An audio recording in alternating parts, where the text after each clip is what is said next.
డిఎస్సీపై అనుమానాలు ఉన్న వాళ్లు చర్చకు రావాలని ఏపీ విద్యాశాఖ మంత్రి నారా లోకేష్ సవాల్ విసిరారు.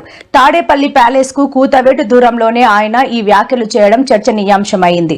గొడ్డలి పార్టీ నేతల మాదిరిగా తాము బురద చల్లి పారిపోయే రకం కాదని విమర్శించారు. జగన్ ఇంటికి 200 మీటర్ల దూరంలోనే ఉండి మాట్లాడుతున్నానని, డిఎస్సీపై అనుమానాలుంటే సమాధానం చెప్పేందుకు ఇక్కడే రెడీగా ఉన్నామని లోకేష్ పేర్కొన్నారు.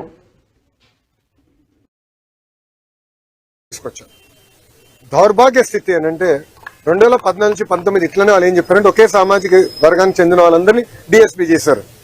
ఆనాడు ప్రజలు నమ్మారు.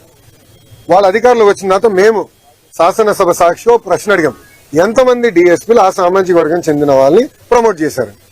తిరిగి చూస్తే 4-5% ఉంది. మళ్ళీ ఆ రోజు అబద్ధం చెప్పినట్టు కదా వాళ్ళు. ఇప్పుడు కావాలని ఒక పెయిడ్ బ్యాచ్ పెట్టుకున్నారు. ఒక రిటైర్డ్ పనికిమాల ఐఏఎస్ ఆఫీసర్, ఆయన రాష్ట్రానికి ఎలాంటి పని చేయని వ్యక్తిని తీసుకొచ్చి పెట్టి ఒకే సామాజిక వర్గానికి చెందిన వాళ్ళందరికీ స్పోర్ట్స్ కోటా కింద ఇస్తానన్నారు. ఇప్పుడు మేము బయట పెట్టి ఆ మనిషి ఎక్కడున్నాడు?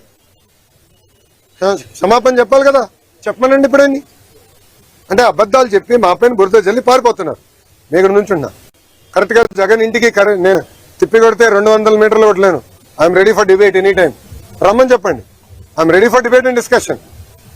అంతేగాని ఏసీ రూముల్లో కూర్చుని మాకు లెక్చర్లు ఇవ్వాల్సిన అవసరం లేదు. వాస్తవాలంటే బయట పెట్టండి. ఒకటని నిరూపించాడా? అయ్యా 240 కేసులు వేసాం, ఎందుకు ఆపలేదు డిఎస్సీ ప్రాసెస్? పారదర్శకంగా నడిపించాం. స్పోర్ట్స్ కోట కూడా పకడ్బందీగా నడిపించాం. మేము కమిటీ కూడా పెట్టాం. ఎవరికైనా అన్యాయం జరుగుంటే మీరు ఇలా కమిటీకి చెప్పండి. ఆ కమిటీలో సీనియర్ అధికారులు పెట్టి ప్రతి విషయం రివ్యూ చేస్తున్నాం. ఎందుకు వాళ్ళకి రాలేదు కూడా చాలా స్పష్టంగా చెప్తాం. ఇప్పుడు మా అధికారులందరూ టెక్నికల్ పైన ఆన్సర్ చేశారు. అక్కడి నుంచి సౌండ్ లేదు, జగన్ గారి దగ్గర నుంచి సౌండ్ లేదు. మళ్ళీ అదే అబద్ధం చెప్పడానికి ప్రయత్నిస్తున్నారు. మేము ఇచ్చిన సమాధానానికి దానికి రెస్పాన్స్ మీరు ఇవ్వాలని నేను డిమాండ్ చేస్తాను. థ్యాంక్ యూ మా. లోకేష్ గారు, మీరు సవాళ్ళు ఇస్తున్నారు కదా జగన్మోహన్ రెడ్డి గారికి. జగన్మోహన్ రెడ్డి గారి దాకా అవసరం లేదు. మహిళలకు మేము వచ్చాం, మేము అడిగిన ప్రశ్నలకు సమాధానం చెప్పండి. పిల్లలకి యూనిఫామ్స్ అన్నారు, యూనిఫామ్ ఇచ్చారు కానీ షూస్ ఇవ్వలేదు. బుక్స్ అన్నారు, టెక్స్ట్ బుక్స్ ఇచ్చారు కానీ నోట్ బుక్స్ ఇవ్వలేదు. సవాళ్ళు అనేవి అలాంటి వాటిలో తీసుకోండి. వాటిని పిల్లలకి ఎలా అందించాలి అనే దాంట్లో మీ బుద్ధి అనేది చూపించండి. అంతేగాని సవాళ్ళు విసరటం మాకు కూడా వచ్చు.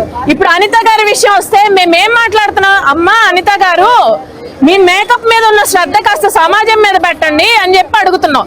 దాన్ని వక్రీకరించి మాట్లాడుకుని మీ ఇష్టం వచ్చినట్టుగా దీక్షలకి ధర్నాలకి దిగారు నిన్న. మేము ఒకటే చెప్తున్నాం, మంచిగా సవాళ్ళు విసరటం కాదు, పని చేయటంలో మీ పనితనం చూపించండి. సవాళ్ళే ఉంది, ఎవరైనా ఇసురుతారు. వచ్చాం, ఇప్పుడు వచ్చాం. మా జగన్మోహన్ రెడ్డి గారి దాకా అవసరం, మహిళలం మేము వచ్చాం. మీరు ఏదైతే కరకట్ట మీద నుంచి సవాళ్ళు ఇసిరారో అక్కడే ఉన్నాం. మీకు దమ్ము ధైర్యం ఉంటే మేము అడిగిన ప్రశ్నలకు సమాధానం చెప్పండి. ఇవాళ లోకేష్ బాబు గారు చాతగాని ఒక మంత్రిగా మిగిలిపోయింది.